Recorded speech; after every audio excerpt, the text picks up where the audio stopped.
working with her and seeing her product, we kind of did the same thing here. You know, they're being new members and you're sitting here, you're probably sitting on the edge of your bed or your kitchen table every Tuesday going, what is the next step? I know I've done everything educationally, but where do I start making the next leap to turn contacts, to make money? And I know, and I've built my portfolio in all of the knowledge I have in real estate. So we put something together, and I can tell you the quality of this is very high. This was not shot on a cell phone or anything like that.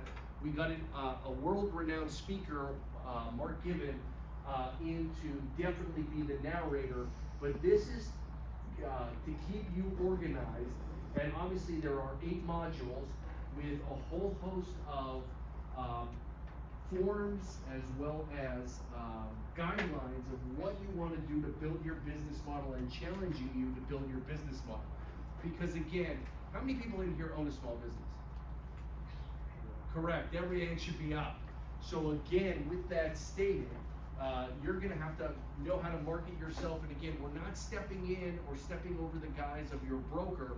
We want to partner and challenge you to kind of build along. Okay, thank you. I couldn't type and talk at the same time. Yes. So, Mallory, Justin, and I wrote this. It's 8 modules, 64 topics. It covers running your business, how to market yourself. It's got links out to forms. It's got templates. It's got videos. It has blog posts. We update it constantly. We have notices from NAR all the time that they do consumer notices or consumer updates. It's updated post-settlement as well. Yes, we update this constantly.